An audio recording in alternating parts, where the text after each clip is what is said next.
Jacob, how are you, sir?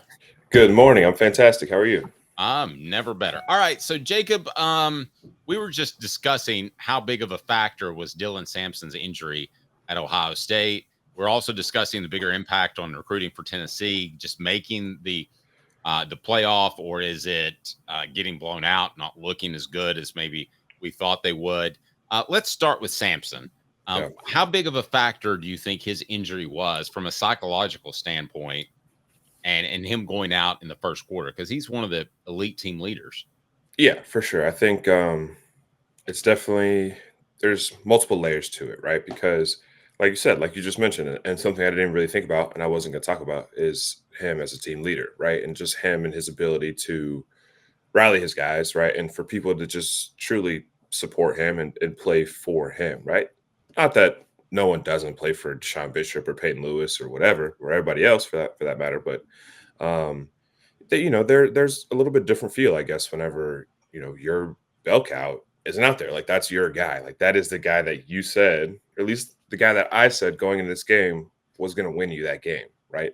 Anytime I was up in Ohio, and that's might be why I'm a little, sound a little crazy or whatever, but just been trying to recover on sleep and just everything is late night, and like every Ohio State fan that I walked up to is like, why do you think you're going to win? And I would say, because we're going to run the crap out of the ball and our defense is better than yours, right? And that's truly like what I thought the keys to the game was running the ball super efficiently and playing really, really good defense. And to be completely honest, I don't think either of those things really happened consistently, right? There was sometimes when it was good here, sometimes it was good here, but those things weren't necessarily as consistent as they should have been to be able to win a game like that. So, I think it's a big hit, and it's just something that you look at and you say, well, I'm not going to say we just got our butt whooped, but we pretty much just got our butt whooped, right? There wasn't much we could do, and we couldn't really run the ball well. We didn't seem like we were connecting well, and who knows the reason? But now we're sitting here talking about it. So, Jacob, do you think if Dylan Samson is out there that maybe they stick with the run a lot more? I felt they got way too pass happy with Nico early on. Do you think they keep it on the ground at least through the third quarter? We all have our opinions, right? I think for sure. I think Deshaun Bishop honestly ran the ball pretty hard, ran the ball decently well. I don't think he necessarily, went crazy, right? I don't think he necessarily would have made a lot of the plays, whatever, out there. But I think shying away from the run, I just don't know, man. I think you just get a feel for it. And I guess, I don't know if Nico just felt good about trying to get the ball out on the perimeter. Kind of some of the defenses they were giving us. What we get a lot, man, is you just get these corners and these safeties playing at 12, 13 yards, and you get these apex defenders. And by apex defender, for people that don't know, essentially like a big body, a linebacker body who's playing in between the slot wide receiver and the box. So the people on the line of scrimmage, the O-linemen, the tight ends, the quarterback, all that stuff. And they would just play this super, super soft man and just allow that apex to flow up underneath all the short stuff and just to fit the run. So the run wasn't really that good because their box ended up pretty heavy. It looked light. Everybody's like, why can't they run against a 5-man box? It's a 5-6-man box. We should be able to run. But you're immediately having apex defenders flying in this box. And these people aren't like guys from UT Chat, right? Like these guys are fast. These guys are big. Like they say, best roster money can buy. I don't want to make excuses. I kind of read the chat before I hopped in, and I see that might have been a topic of conversation about just how good these guys were. But when your defenders are able to play off at 12, 13 yards, where are you going to throw the ball, right? You could throw it short, and we did a couple times. You throw it short, they rally, make a tackle for 4 or 5 yards. Now what do? You know what I'm saying? You're not going to throw it over their head because you're not like, let's be real. They're a very, very fast team, and we didn't necessarily just have people just faster than they were. We didn't necessarily have people just bigger than they were on the perimeter. So, I don't know where you go with the pass game. I don't know, man. It was my mind's kind of just jumbled on it, and I don't exactly know what to think about it. But I'll just leave it there. You seemed a little shocked, a little stunned. Did you feel pretty good about Tennessee going up there and getting the win? I was very shocked. Every single person I talked to, I was very, very confident that we could handle ourselves and we could really run the ball well. I'm shocked we didn't run the ball well. That's my biggest thing, is I'm shocked that we did not run the ball extremely efficiently and keep ourselves in that game on the ground. It's tough when it's cold, whatever. Everybody, dude, we're all human, right? Ohio State people are cold too. Their fans were just as cold as our fans, right? Just because you live up there does not mean you're not immune to the cold.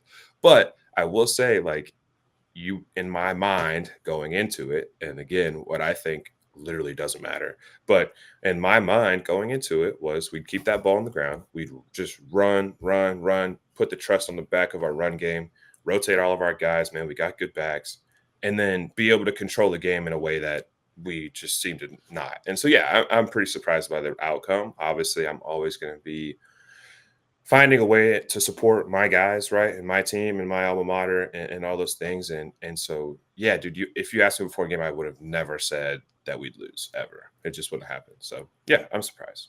Wow. So, Jacob, can I ask the uncomfortable question then? Because they struggled to run the ball. Dylan Samson went down. Probably going to anyway. Really, even if I said no. So. I was really concerned with where that question was going.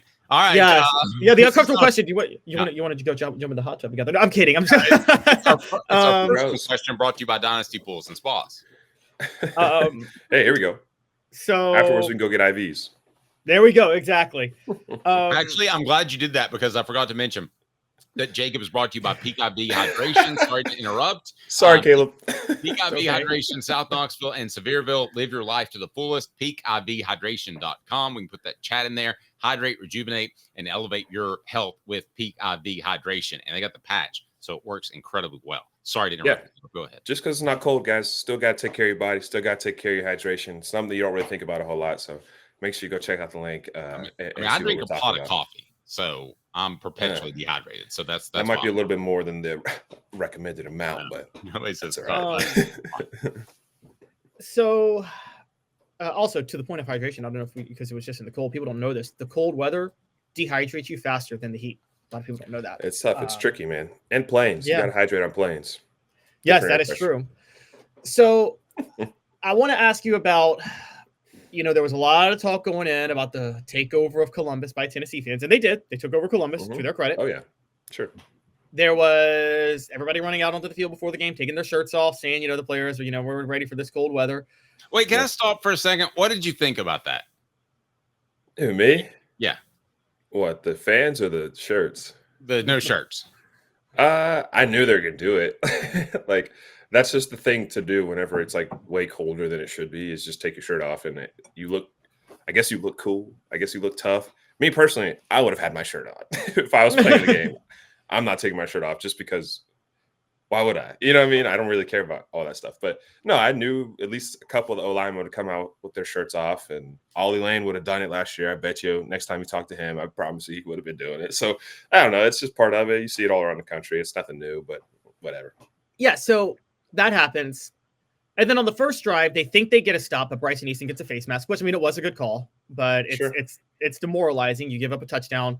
And then on the second, and then when your first possession, your star player, as you mentioned, Dylan Samson, goes down with an injury. Yeah. Given those two things happening in sequential order, combined with all the hype before the game, did Ohio State break Tennessee's will? Did it seem like their will was broken? And this is something that is not. I'm going to say no, but it is tough to watch just deflation of just everything, right? From the fans to the players to, now you're seeing a different temperament from coach, right? Just of him feeling like, man, oh God, everything just becomes so just whatever, just frantic, and not in a panicky way, but just in a, we're fighting for calls now.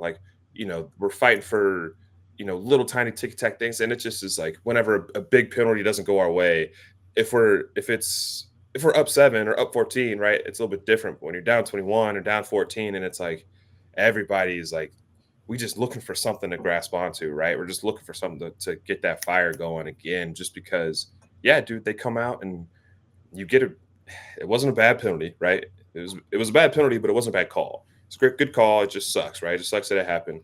But truthfully, I think, and me and a couple of my buddies in the stands were talking, after they had just went up 14, and we were like, man, I know you can't really blame stuff like this, but if that face mask never happens, right? They punt that ball to us. Who knows? You know what I mean? Literally, who knows what happens? That could change the trajectory of the whole entire game. And that's a little bit dramatic. I should take that back. That should change the trajectory of the next few drives, at least, which in turn could change the trajectory of the half and then of the game. So I think that, stuff like that, people don't, maybe they do realize, but a lot of people don't realize that that's a game-changing play. Like after that, they drove down the field and hit that seam ball down the sidelines and just let their wide receivers go do whatever they want to do. Everybody's like, oh, whoa, okay, like we got to figure this out. And they did it again the next drive. It's just like, that's a bad feeling as a player. And it's a bad feeling as a fan, I understand, but that's a very, very bad feeling as a player when you just almost feel like we have to get something going or this is going to get really, really ugly. And that's not even not having faith in yourself. That's just a reality of the situation when you're playing a team like this. Let me ask you, if you're a recruit, Jacob, because you were one not that long ago, would you look at Tennessee showing against Ohio State and say, man, they had 30,000 people up there buying away tickets? Or would you look at it as, man, looks like Ohio State and Georgia are still a tick above talent level than the Vols? As a prospect, how would you view that? Yeah, as a prospect, I would view it.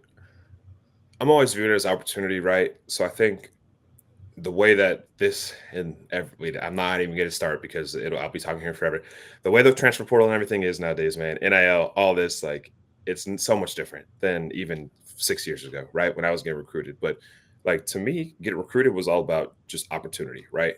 Tennessee offered me the most opportunity, and I had to weigh at this point in Tennessee's life, right? I had to weigh: does the championship bring me out more opportunities? Does a bunch of big bowl games bring me more opportunities? Or does the school that I'd be going to, the friends that I want to stay around, family, the ability to play for my hometown, like all these are big opportunities for me, right? And so I have a little bit different of a viewpoint, I think, than a lot of people. But sure, I think it would be tough watching an Ohio State Tennessee game when you're offered by Ohio State and Tennessee, and you look at that game and you go, okay, well, what happened, right? Like you just saw what happened. You saw exactly how it went down. And if winning that game is important to you, then for sure, I guess you would be leaning more towards Ohio State.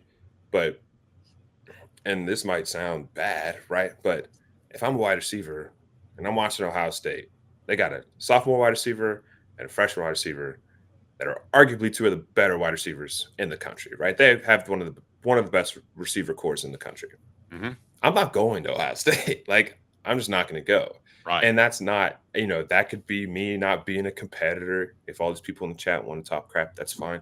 But that to me is not opportunity. That is just, this isn't like in a hateful way at all. That's just purely going to a place because of what's happening like right now. And can I get that quick fix? Like I'm going to be cool if I go to Ohio State because they're winning and they're good. I don't know, man. That's just my opinion on it. And I think I have a very, very different opinion than a lot of people.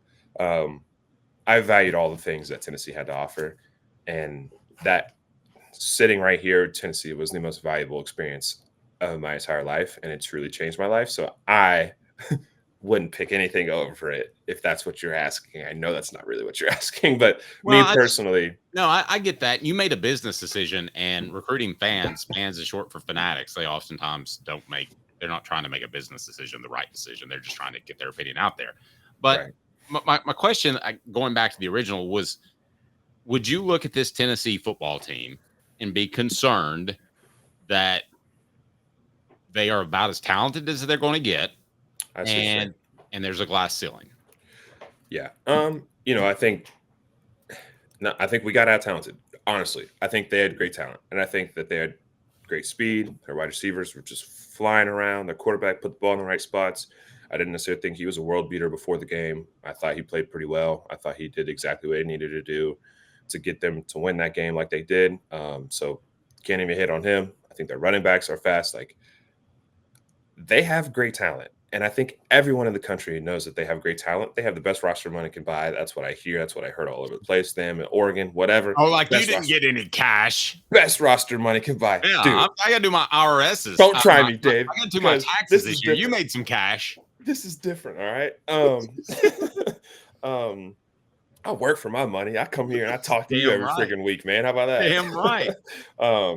So, man, like, yeah, best roster money can buy. Like, you got to expect them to have some dudes, right? And we got dudes too. We have dudes for sure, but I think that there is a step that is going to be taken in the next little bit of truly just like really, really, really solid ball players that can just completely change the whole trajectory of a game. That's the talent that I think this team, could have, right? Maybe it's next year after another year of development for some players, but they just need that person that's just going to spark every single game, regardless of what happens. And then now, obviously that's not a real thing, right? And obviously that person gets hurt. There's all these different circumstances, but I just think some of these teams just have just elite player, 18 years old, not there just being freaks on the field. Like, that's unheard of. That's very, very. I mean, we might get one in this class. Who knows? But we'll see. So when you say freaks on the field, you're talking about like Ludacris in the Georgia Dome on the 50-yard line. Yeah, exactly. That's exactly what I meant. Yeah. Does anybody, I'm going to throw this statement out there and see who believes it. Who has seen Ludacris at the Georgia Dome at the 50-yard line? I have. Anybody else? Really? You have? Yes. He played halftime. I was at a Cowboys game. I was like, why is Ludacris out there? But anyway. Pretty awesome, actually. So, we talk about the fans and the recruiting aspect and things like that. Jake, I want to know your thoughts on this because you were in the stands. You were around the Tennessee fans. Mm-hmm. How much of whether or not maybe the players' will didn't break, but I think it's very clear. How much of what happened of what we just talked about a little while ago did it break the fans' will? Because it seemed like it really got Ohio State. Even though Tennessee fans took over the stadium, Ohio State fans got really, really, really loud and into the game after that, didn't they? Yeah, but this is my thing too, man. They're like, maybe it was just where we were sitting or whatever. Like, you couldn't really hear it too good. I'm sure on the field it's probably louder or whatever. But like, me and my buddy Paxton, who I played with for 5 years and one of my best friends, we were sitting there and it was like, we were like, what? Sorry. Yeah. Punter, Paxton Brooks. Okay. Yeah. He has a last name, Caleb. He's not just the punter. He came from South Carolina and we drove up together and stayed up there and just tried to just enjoy the weekend, whatever. But part of it was, both of us walking around pregame with all of our Tennessee on. He has his Letterman jacket on. So obviously people know, did something, whatever. And you hear a little bit before the game, whatever. Then you get in the stadium and you're like, this is not like, I compare everything to our home stadium. I compare everything to Neyland, right? And Neyland is a totally different environment, a totally different beast. And I just don't think that their stadium environment like lived up to that. And I think it's probably because a very large, minority of the fans were from Tennessee, right? So we're not going to be super loud against our own team, but like they're putting up the decibel meter on the thing and it was like saying like 120, 121. And I was like, no, dude, that's like super, super loud. Like Neyland is almost that loud sometimes. And so whatever, but dude, honestly, I don't trust any of those. No, I was pretty you said something about the sound. I was pretty underwhelmed by just the noise in the crowd. But I honestly, I do think that the fans kind of felt that deflation, kind of got that just down feeling once everything kind of started going their way. And then, of course, I wasn't sitting next to any Ohio State fans, luckily, but I'm sure you're hearing all type of crap talk from them in the stands and just fans having to deal with it. And that's something I've never dealt with. Walking back to the car after a loss and you're wearing all your team's gear and you just lost. Yeah. Just fans chirping everywhere. And it's just like, I know this is so terrible in Tennessee whenever we win. I know it's awful. So I can't even really be upset about it because whatever. We do it to other people too. So I'll also just want to point in, Dave, real quick. When I live in cold weather. When you go to a game in the cold and your team's losing, you learn, Jacob, it gets a lot colder. It gets a whole lot colder. My toes got a little bit colder. I wasn't quite jumping up and moving around quite as much. So I'm sitting there, just got my little hoodie up. Just cold, man. Jacob, you should have dropped the IFO on people's. I didn't know you were going up, or I would have told you that. Are you familiar with the IFO? Nope. Okay. IFO is people from Ohio that come to Norris Lake, which is just north of Knoxville. And they go there because they don't have any good lakes in Ohio. And if you go to the north side, it's almost completely Ohio people. They're IFOs, idiots from Ohio, because they don't know how to drive a boat. Oh, okay. Yeah. Sweet. IFOs. All right, you IFOs. If you don't know how to drive a boat, don't get on the Dad Blame Lake, period. Yeah, please don't. That's very dangerous. Yeah, that's... You got anything else, Caleb, before we let Jacob out of here? No, I think I'm good. Yeah, it was glad you at least enjoyed the I'm sure it was fun until kickoff. So it was fun. And listen, for me too, personally, like it was an amazing experience to see my friends and people that I've played with for years and years have their final game. You know what I mean? Regardless of whether that's how they wanted to go out or not. I gotta respect people like Cooper, man, my buddy Matty Solansky.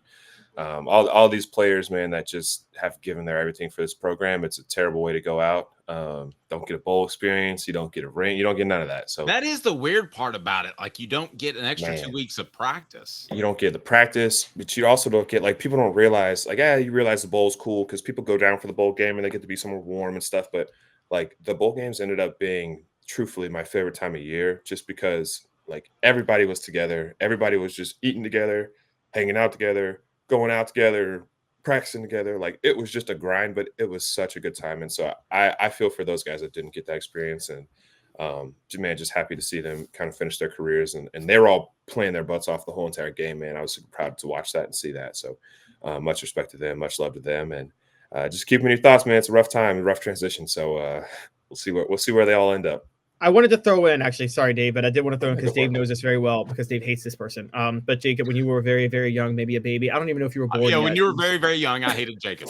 When you were 0 or 1, Lou Holtz, the legendary coach, actually once asked for regulations on decibels at football games. He thought there should be a decibel max that you're allowed to reach. I'm not kidding. That sounds ridiculous.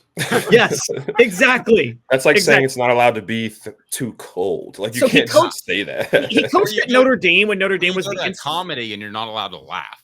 Go ahead. Yeah, right. Yeah, he coached at Notre Dame when Notre Dame was the institutional school. So they're like, oh, we're Notre Dame, then we go to games like gentlemen. Yes, and you sit. Can't be too loud. Yeah, exactly. Or as Dave would do his Lou Holtz impression, saying it. Yes. I'm not going to do that. I feel bad about it. See it.